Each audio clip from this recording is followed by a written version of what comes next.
मर्द लड़े वाला ना मिल, पश्चिम गल कोई ना मिलल, उत्तर भी कोई लड़े वाला ना मिलल। एक दिन मिजाज बनल कि गुरु की ऐसी की चल रहा दक्षिण दिशा में, जात राजा महुअर की राज हरदी रहा, हरदी के तरह बजाई के आवाज दिला राजा महुअर की, तोर माई अगर छाती का दूध पियोले हो, पापी में दम है, धमनी में लहू, कलेजा में अगर हिम्मत है, हमसे मल युद्ध के लिए। राजा महुअर कर सरवा बड़ा लड़वैया दिखली, लेकिन करे में कुकुर नहीं दिखली, दुआरे चढ़ के भौंका था। बड़े बुजुर्गों का मैं एहतराम करता हूँ, मेरा उसूल है पहले सलाम करता हूँ, देते हैं दुआएं और बढ़ाते हैं मर्तबा, फिर बाद में बैठकर बड़े अदब से उनसे कलाम करता हूँ। आइए जनाब, अस्सलाम वालेकुम। खैरियत खैरियत है जनाब, सुकून से है, बिल्कुल आदाब, पूरा टॉप की गलत अल्फाज नहीं बोलने का। अल्फाज बोला भैया। ये जो टोपी लगाए बैठे बाबूजी, खुद में कौम के मुसलमान नहीं है, हम सब हिंदू हैं, लेकिन उल्फत पाई है मोहम्मद की मजहब नहीं सिखाता आपस में बैर करना। क्या हिंदू, क्या सिख, क्या ईसाई, क्या मुसलमान, सबका मालिक वही राम है, वही रहमान है, वही वाहिद, वही गॉड है। नेताजी हमको बताए थे, और एक बार शिरडी के दरबार में गए थे, तो पहली बार तो गए जरूर, लेकिन उसके बाद बाबा ने हमें कई बार बुलाने का, और इस बार हम लोग बंबई में रहे, नए साल लगभग 15 दिन तक मठगढ़वा घाट के आश्रम में स्वामी जी के दर्शन भंडारा में, वहां भी नेताजी पहुंचे, अपने खोली से होकर के पूरा परिवार सहित वहां पहुंचे थे। और आपने हमें साईं बाबा शिरडी के दरबार में पहुंचाए थे, वही शिरडी बाबा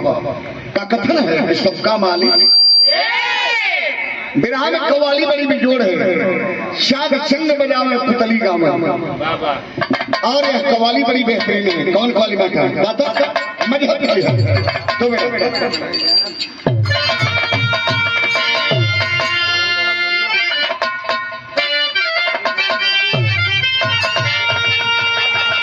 थोड़ा गरम करो बेटा, मिजाज में रहे, क्या बात है।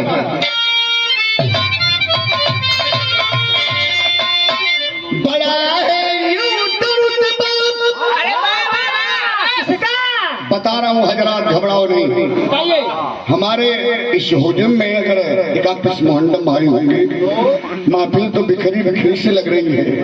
लेकिन जितना लोग हो तो सुनवैया हुआ, रीढ़ हुआ बिरहा का, रजा ही बनारस सब। क्या कहना है, बड़ा है अरे सब अल्लाह वालों का,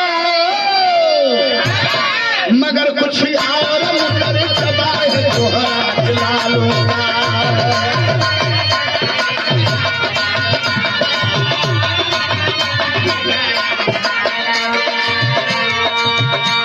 अल्लाह मौला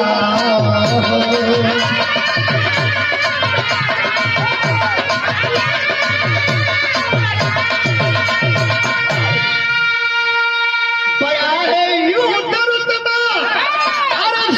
सब अल्लाह वालों का, मगर कुछ और दरुतबा है दोहरा खिलालों का, दोहरा खिलालों।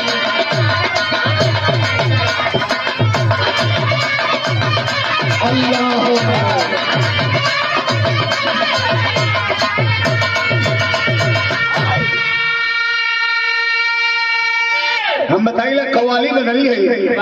और हमारे टोपी कलर बदल जाए। अरे तो हार कलर को बदलिए, यह गॉड गिफ्ट है, ये बदलने वाला नहीं है, न टेंशन लेने का न टेंशन देने का।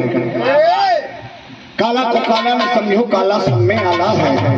काली पुतली काला सुरमा, वो माय डियर आंख में रहने वाला है। पहले माई भतीजवा के डायरी लोग ए भैया तीनों के लिए कभी लिखना क्या लिखना माता हाँ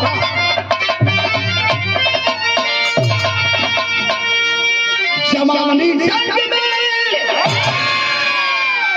अरे राजा जवानी एक बार आवई जवानी के बाबा ने तो अपन अवसर दिखावई क्या कहना माता जवानी जंग में अरे जौहर दिखा की मस्ती में जंग की ज्वाला उठती जाती उनकी पस्ती में जंग की ज्वाला उठती जाती उनकी पस्ती में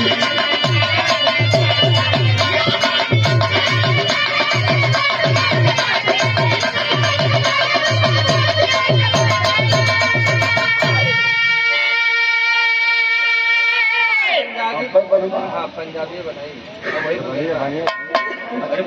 जल्दी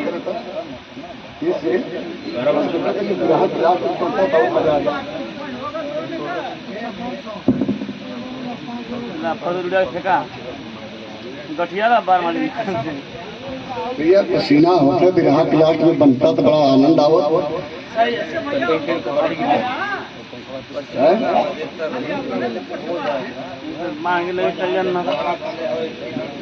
इतना तगड़ा बंदा के गाय के पैक पड़िए गर्म हो जाए गेला भैया अब तोहर मन हो पान दिला के हम स्वीकार करेंगे अब बिरहा का ताव बिगाड़त हो जाए अरे का चाहता पहले तो ही चापत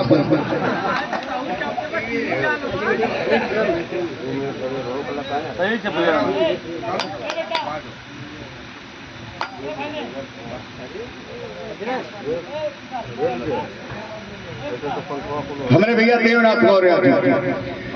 ये पंजाबी पगड़ी सुंदर पहाड़ सागर 1 रुपया पुरस्कार देखे सम्मान के लिए आपका पगड़ी शर्माथा न हो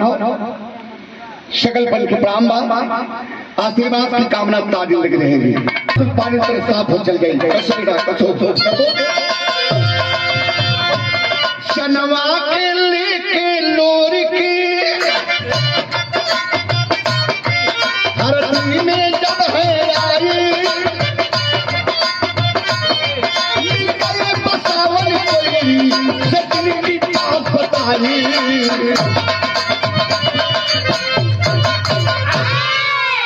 याद है बाबूजी लोग शनिवार खिले के तीर लोरी जब हरदी नगरी में गेला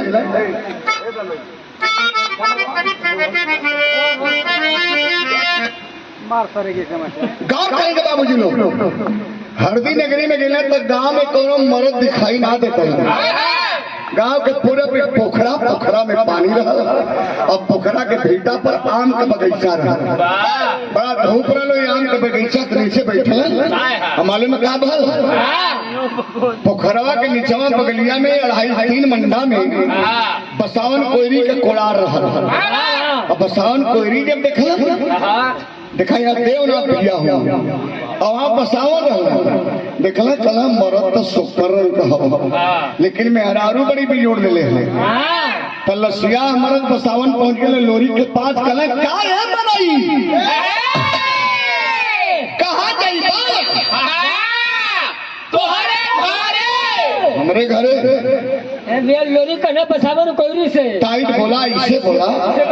कने तोरे घरे जाए कने बोले तो वहाँ बड़ा करेर भाग कहाँ करे बोला कौन बिरादर का नाम हो लोरी कले बिरादरी बता दे तो धोती बिगड़ जाएगी नाम बता दे तो हिले लगवा कले बतावा कले कलिया जिला में छुट्टो से गांव गादी गढ़ गौरा हो नाम हमारा लोरी खा और बिरादरी कर जाए तो भाई तक खाटी रही सोना हीरे लग मारे बसावन भैया भाई ना ऐसे हिलत कहे भैया कैसे इलाज नगर में कहे भाई आवे के तैयारी नहीं ये छोकरी लेके फंस गए हम तो करी कल तू एक काम करे बाद ता जिंदगी तुम्हारे स्थान माना कौन काम करे कहे बाबू तनी गौर करिए कैसे मास्टर राजा महुअर से कह के कोई काम दिला दे आला जो करता हो कोई करता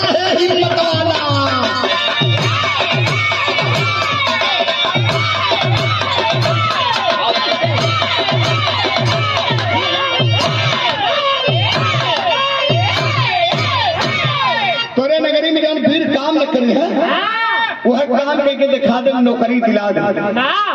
कहे भैया तू नौकरी अगर चाहता हूँ तो हम अब यूं गली यूं नौकरी लेके लिए लेकिन कैसे कले बाबू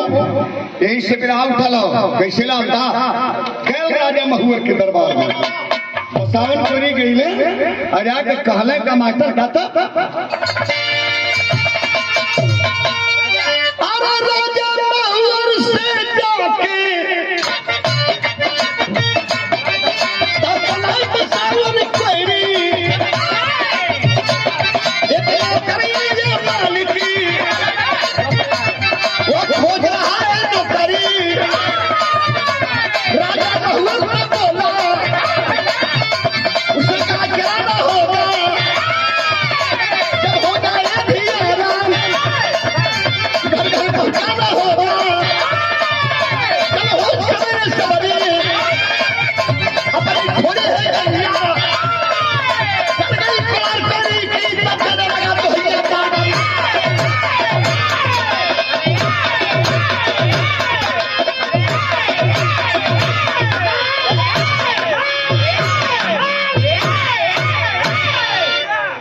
देवनाथ मौर्य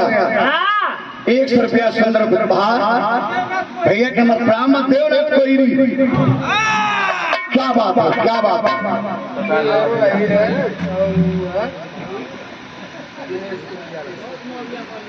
दिनेश बाबू इस स्पीच के राज क्या बात जवान सुंदर प्रभार 100 रुपये का आशीर्वाद बहुत बहुत भैया के प्राम सकल पंच प्राम में आशीर्वाद की कामना ताजी लगी रहेगी ये भैया गौर करी है लग गई नौकरी वीर लोरी कहना करे के का होई कले नगरी के जितनी गैया मवेशी है कुल तो के चराव को तनख्वाह राजा के दरबार से मिली सवेरा जब भैल भैया आगे आगे गैया पीछे पीछे भैया लोरी खरी मिला गई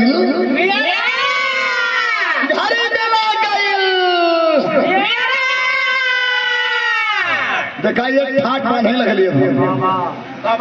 ठाट लुरकी के ठाट बांधा गौर करेंगे बाबूजी लोग वीर लोरी कौन हो गई पोखरा पर कने के दिन टाइम बाद तनी रियाज पानी कहले पोखरा में नहले बाहरे निकल के लगल रियाज मारे अब गैया कहाँ गई पूरे नगरी के गैया बसावन कोयरी के कोड़ारी में कबारे लगली लहसुन नहीं कदनी सो खपस गैया लगनी कबारे प्याज है लोरी मारे लगल रियाज बसावन दौड़ल गई ना राजा से कहला कि सरकार है राजा बाबू हम पर राड़ हो गई तू कहे अच्छी सुंदर प्रभात और 100 रुपया पुरस्कार भैया मेरे रामू यादव बहुत बहुत सप्राम गौर करेंगे बाबूजी लोग कलक के अंतर राड़ हो गई कलक कलक की जौन चरवा हवा के दिल्ली गैया चरा दे कुल कोडरिया में गैया पसरा के चरावत था कोड़ार राड़ हो गई तो मुंह खत्म हो गई